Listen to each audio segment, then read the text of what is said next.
masticándolo, como volviendo otra vez a revivir lo que pasó. Eh, es muy frecuente, por ejemplo, estos judíos que les contaron a sus hijos lo que vivieron allá en el Holocausto, y sus hijos desarrollaron trastorno de estrés postraumático debido al, a lo que habían vivido sus papás, o sea, a lo aberrante del suceso que les pasó. Entonces también se puede desarrollar por haber escuchado un suceso traumático. Por ejemplo, aquí nosotros a diario tenemos sucesos traumáticos, la masacre del Aro, luego allá, pues que le quedan a uno como del inconsciente. Eh, ¿Por qué es originado un trastorno de estrés postraumático? Puede ser por la guerra, por haber sido víctima de tortura, por catástrofes naturales. No sé si ustedes estaban todavía muy chiquitos, pero cuando hubo la avalancha del, del PAES, pues hubo muchas personas que se murieron y eso fue una cosa importante. Por asaltos, cuando uno lo roban, después de que lo roban uno está miedoso de pasar por el sitio donde lo robaron, donde pasó el suceso, pasa por otro lado, por violación o por accidentes. A nosotros los médicos nos pasó con el COVID que un trastorno de estrés postraumático ocurrió cuando hubo el COVID y mataron y se murieron muchas personas. Entonces como que la sensación como de impotencia, de que yo había podido hacer otra cosa mejor, eh, nos ocasionó un trastorno de estrés postraumático, sobre todo los que seguimos trabajando, ¿no? Los que eh, a pesar de las circunstancias nos tocó seguir trabajando, yendo al hospital y viendo cómo los compañeros se morían o los pacientes o los familiares se morían de un momento a otro, pues era difícil, ¿no?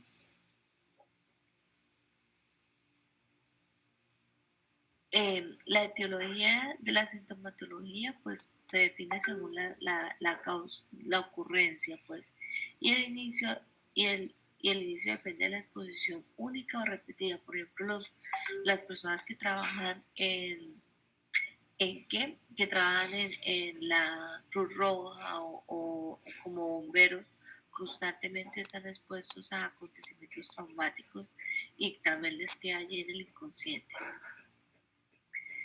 Se dice que aproximadamente el 30% de la población se verá expuesto a algún suceso a esos y más o menos del 10 al 20% desarrollarán algún tipo de trastorno de estrés postraumático. En Estados Unidos se dice que al menos uno acontecimiento ha ocurrido al 50 o al 60% de la población. Y de ese 50-60%, el 10% hacen un trastorno de estrés postraumático. Definitivamente las violaciones para las mujeres y para los hombres son una cosa importante que nos marca. Y para los hombres cuando están en combate, pues también es importante. El trastorno de estrés postraumático se ha definido de varias maneras desde el transcurso de la humanidad. Aquí en la Hipócrates hablaba en la antigua Grecia de el estrés del soldado y decía que cuando la gente se iba a la guerra nunca regresaba igual. O sea, siempre regresaba como un poco hostil, como huraño, que no quería relacionarse con los otros. Y eso podemos decir que tuvo un trastorno de estrés postraumático. Después, en la Edad Media, en la Guerra de los 100 años entre Francia e Inglaterra, también se describió un trastorno así, el cual, pero también no se sabía exactamente qué pasaba con eso, porque muchos de estos soldados pues tenían trauma craneoencefálico y se frontalizaban. Entonces no eran los mismos que se fueron que cuando llegaron a la guerra, posiblemente pues porque tenían impulsividad, irritabilidad y pues era producto de los traumas. craneoencefálicos que habían sufrido. Pues claro, también era producto del dolor de la guerra, de ver que el amigo, el parcero, se murió, el lanza, que le dicen aquí en los soldados. En Estados Unidos, en la guerra civil de 1871, denominaron esta característica como el corazón del soldado, en el cual pues los soldados nunca llegaban igual. Igual esto fue importante en la Primera Guerra Mundial con las bombas, entonces allí lo denominaron el shock de las bombas.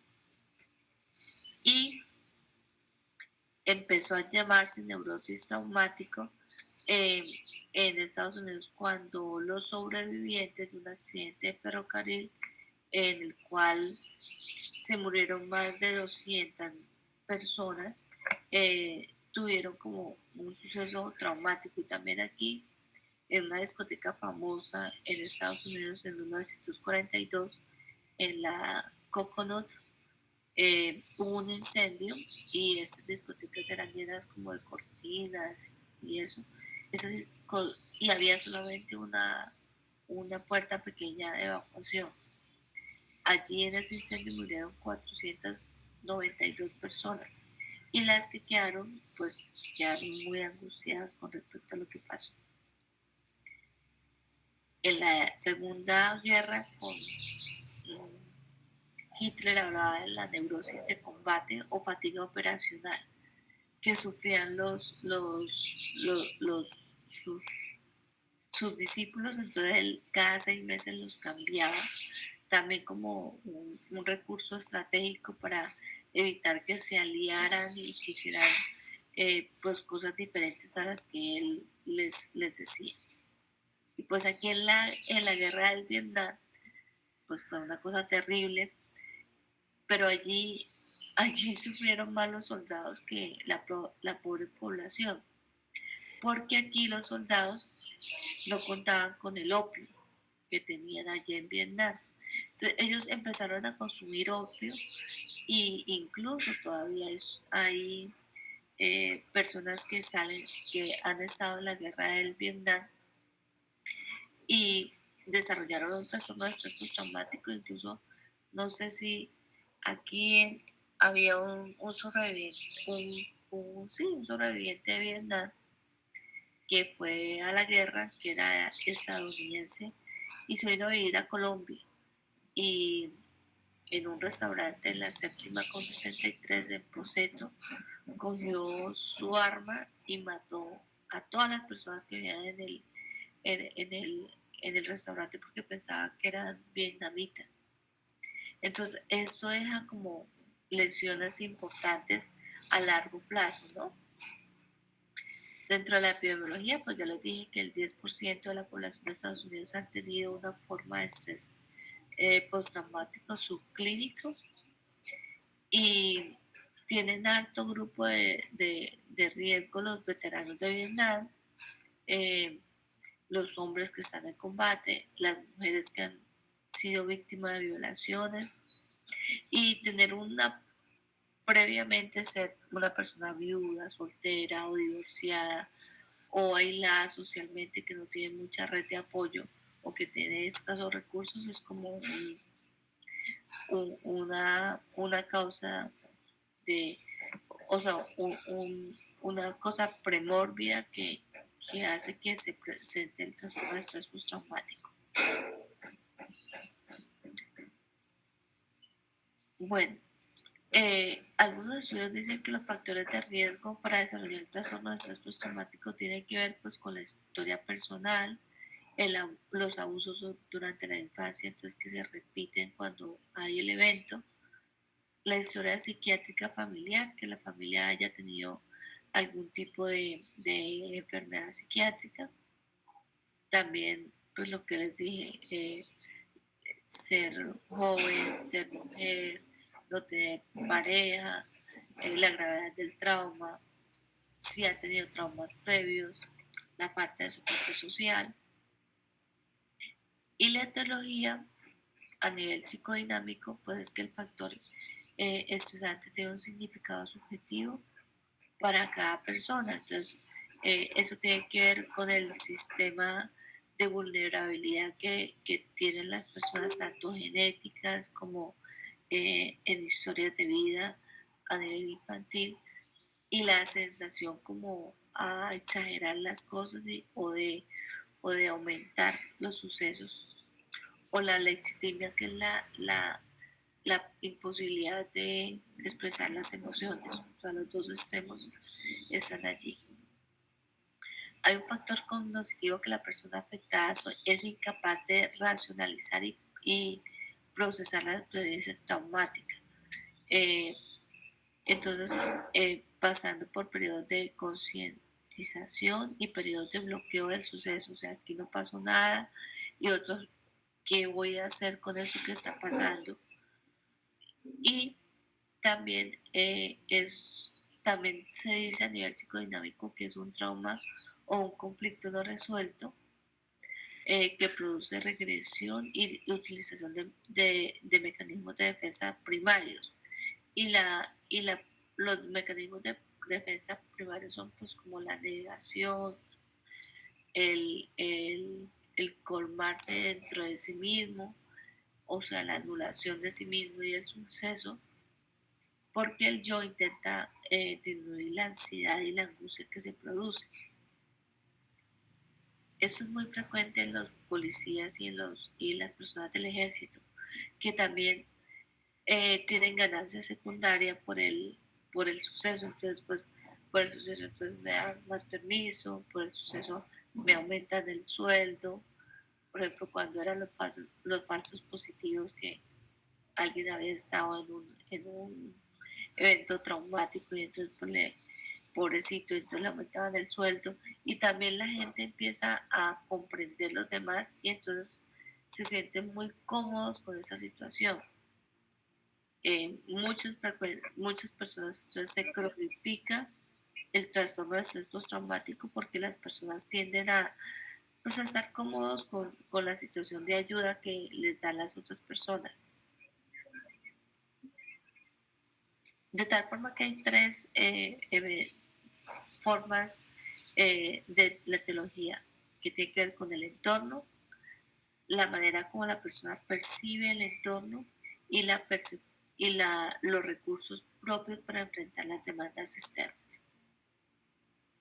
Dentro de la etiología biológica, pues se sabe que se aumenta la noradrenalina y la dopamina, y los receptores glucocorticoides también están aumentados en esos pacientes que desarrollan trastorno de estrés postraumático.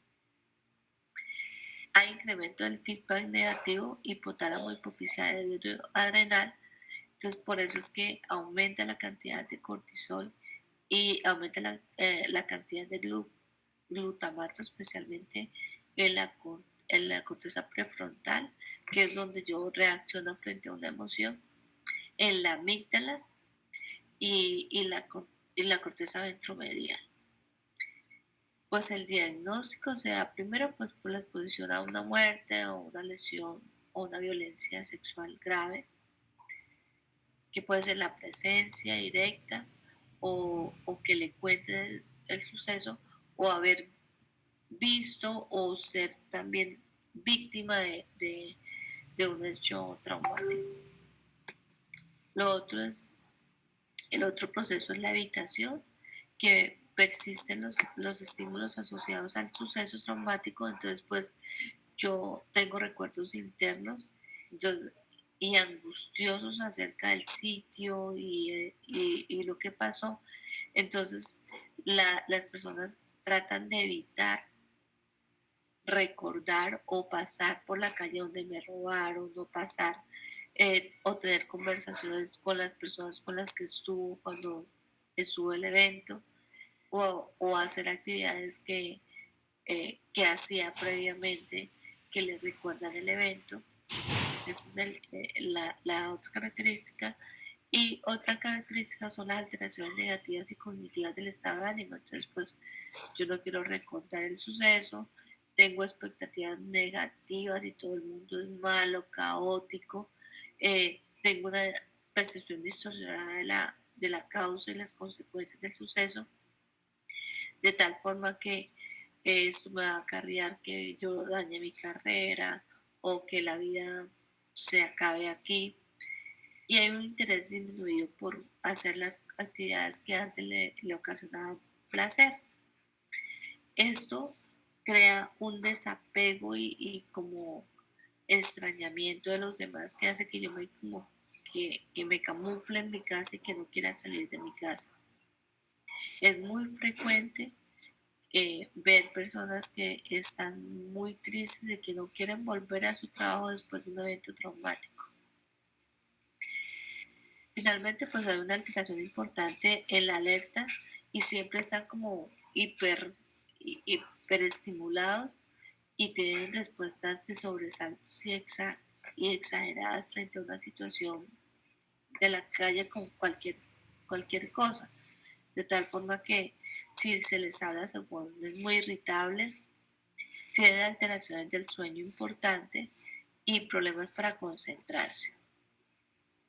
La duración de esta alteración puede ser superior a un mes, pero puede ser que yo no tenga el trastorno de estrés postraumático al principio del suceso porque tengo que como que hacerme cargo de muchas cosas, pero incluso 6 meses después empieza la angustia, empieza el desasosiego y la sensación de que cómo ocurrió esto, cómo yo lo enfrenté, también puede pasar. De tal forma que este cuadrito es bien interesante porque hay una reacción al estrés agudo que es mucho más fácil de manejar cuando es aguda y hay una fase de transición.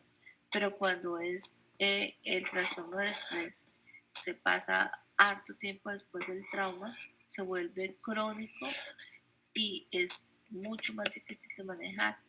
Esa transición entre cuando es agudo, por eso es que los aquí en Bogotá, las personas que han estado en combate se las llevan todas del ejército, se las llevan todas a un sitio donde hay varios psiquiatras y psicólogos y empiezan como a revivir qué fue lo que pasó, usted qué hizo, qué fue lo que pasó en el combate, usted para dónde se fue, qué pasó con su amigo, de tal forma que al revivir la historia y a quitarle como la fuerza de la culpa con respecto, porque en los soldados es muy frecuente que entre ellos se cuiden, entonces el lancero es muy importante para el compañero.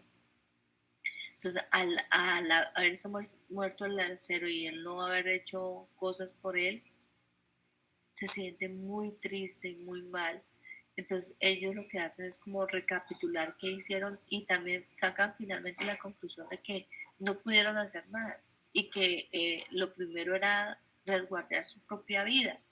Entonces, que lo que hicieron fue correr o que se hirieron, entonces pues no había posibilidad de ayudar a los demás. Eh, Esos pacientes pueden tener síntomas disociativos como despersonalización, o sea, no soy yo el que está acá, hay como que me cambiaron, yo ya no siento lo mismo, o de realización, mi mundo y mi entorno es diferente, está diferente a como yo lo dejé, y esta expresión retardada, como les dije, puede durar hasta 6 meses. Entonces, hay tres fenómenos importantes. Los fenómenos invasores, que es que yo estoy común y corriente y empiezo a sentir que me llegan recuerdos angustiantes de lo que pasó. Conductas de evitación, que yo no quiero estar ahí en el sitio donde ocurrieron las cosas. Y síntomas de hiperalerta, de no poder dormir porque estoy todo el tiempo pensando en que puede volver a pasar. En los niños es frecuente en situaciones de maltrato. Ellos lo que hacen es como que maltratar a los otros niños, como que se identifican con el victimario y entonces vuelven otra vez, hacen lo mismo con otros niños más vulnerables que ellos. Y entonces tienen conductas y juegos repetitivos de violencia. Eh, También les tienen miedo a los adultos mayores o personas que impliquen autoridad o otros tienen sentimientos de indefensión hacia el futuro y de que el mundo es caótico, entonces yo me quedo aquí encerrado o detrás de mi mamá porque el mundo puede ser muy malo para mí. Algunos están con hiperactividad, hipervigilancia, entonces no pueden dormir y también hay que darle tratamiento. Esta es la que, la, un dibujo de un niño de Algeciras que llegaron los, los del ejército y se quedaron en su casa, en una finca, y ellos tenían una finquita y se quedaron en una finca cerca. ¿Me están escuchando? No sé si me están escuchando. Sí, señora. Sí, doctora. Entonces se quedaron, los soldados se quedaron en la finca al lado de la casa de ellos, pero era la época de los falsos positivos. Entonces los soldados le dijeron al papá que le diera un ganado, una vaca, porque tenían mucha hambre y querían comer. Entonces, y que fueran a coger el ganado, pero que se fueran con un caballo. Entonces él se fue con el caballo y se llevó al niño. Y en la mitad del camino los soldados le dijeron al niño, váyase para la casa. Entonces cuando él se fue para la casa y se quedó con sus dos hermanitas y su mamá en la casa, cuando escuchó un tiro, pues habían matado, o sea, habían cogido la red, la habían matado, pero también mataron al papá del niño, el dueño de la finca, y lo bajaron con botas de,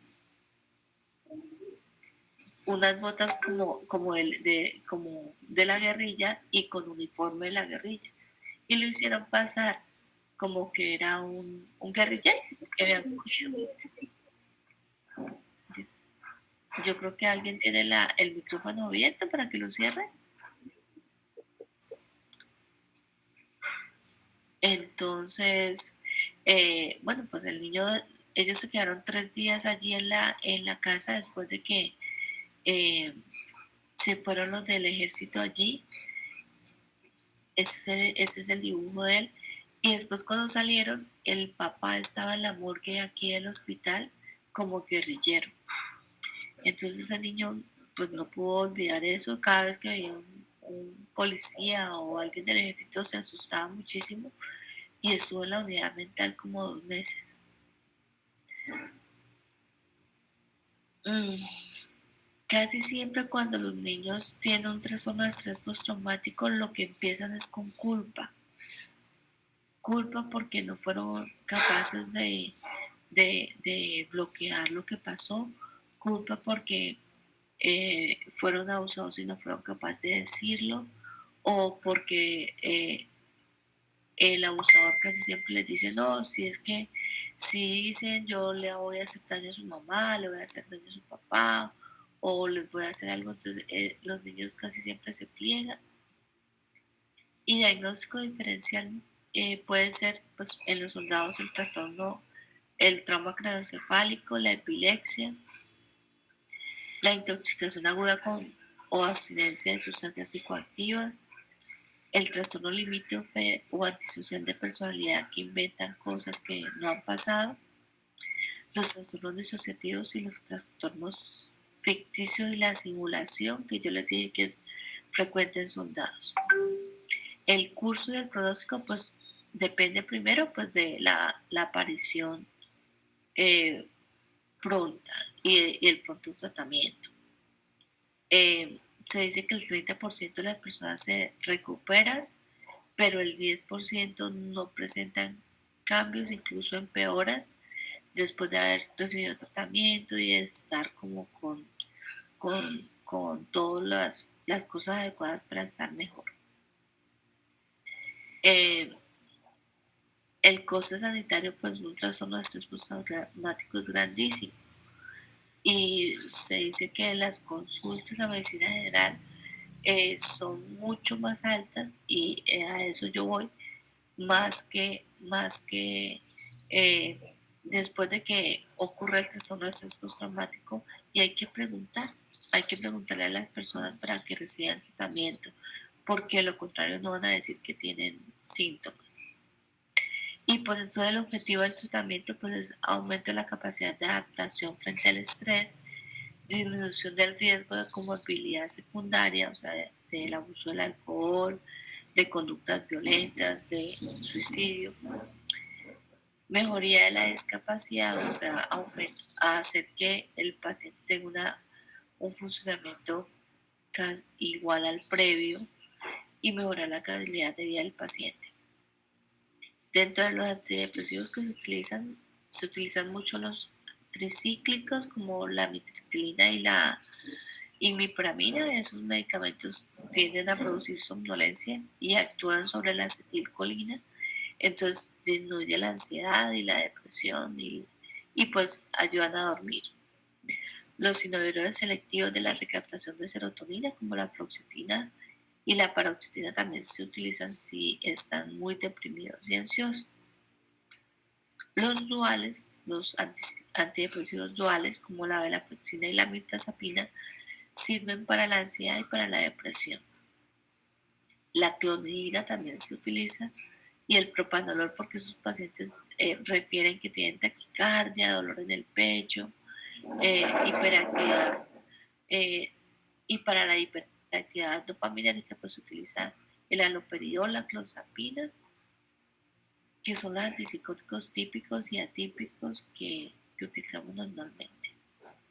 Pero es bien importante la psicoterapia de corte psicodinámico para hacer abreación y catarsis, o sea, para que cuenten qué fue lo ocurrido, a nivel cognitivo para darle intervención de apoyo, psicoeducación y desarrollo de mecanismos de afrontamiento adecuados frente a la situación. La terapia grupal se ha visto que es muy como efectiva para las personas que en grupo han tenido un evento traumático y se hospitaliza a los pacientes cuando hay riesgo de suicidio y riesgo de violencia con otras personas. Entonces las técnicas cognitivo-conductuales tienen que ver con la exposición, la desensibilización, el pensamiento cognitivo, la terapia cognitiva, el feedback, que es como revivir el evento, pero con una persona que esté al lado y que le ayude a metabolizar lo que pasó, y entrenamiento de relajación y técnicas de respiración. Entonces, las terapias de exposición tienen que ver con los pensamientos traumáticos y las conductas evitadas. Entonces, imaginar que están nuevamente allí. La exposición en vivo, las personas, el terapeuta puede llevarlo hasta el sitio donde pasó lo ocurrido, o ahorita con las técnicas de la informática, que también tenga una realidad virtual en el sitio donde ocurrieron los hechos. También se busca entrenar en técnicas de relajación, control de la ira y habilidades cognitivas para disminuir la autodestrucción y la distracción cognitiva. Una intervención precoz hace que se normalice el malestar, se educa al paciente y la familia, el acontecimiento no es tan traumático y a largo plazo se mejora el insomnio en las personas. La idea es que el trastorno de estrés postraumático pues, se debe tratar de forma rápida y oportuna. Bueno, esto es, cuéntenme si necesitan algo, si quieren hablar del tema, tienen alguna pregunta.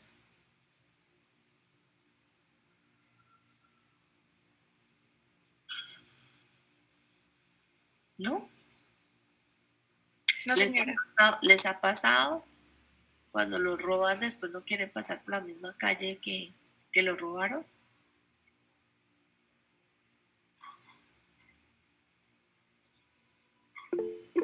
¿Alguien quiere contar? Sí. ¿Alguien quiere contar una experiencia traumática? Yo tengo una pregunta, doctora. Sí. Cuando mencionaban que que puede ser pues agudo o crónico, ¿cuál es el tiempo pues para determinarlo como tal? Porque pues hay personas que... ¿6 meses? Sí, 6 meses. Después de 6 meses uno dice ya es crónico, ya necesita tratamiento por más de 2 años. Sí. ¿Alguien más quiere intervenir?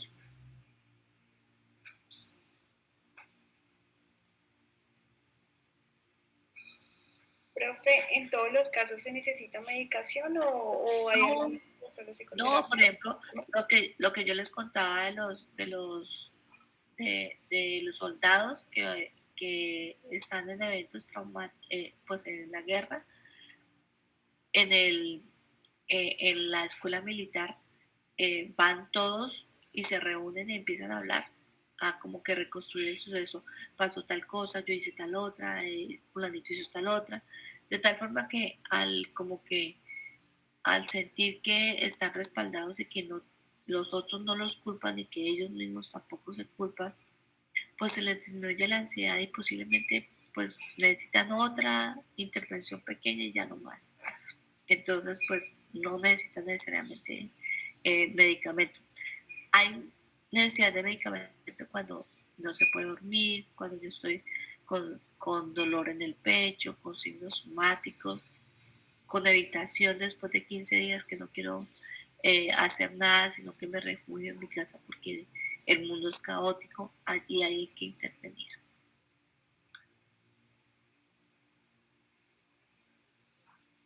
¿Otra pregunta?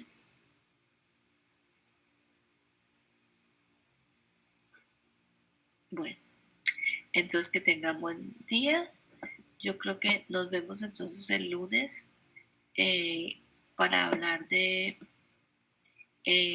GAR y terminan mis intervenciones. Bueno, que tengan un feliz fin de semana, que estén muy bien, hasta luego. Gracias, profe. Gracias, profe, hasta luego. Que estén muy bien.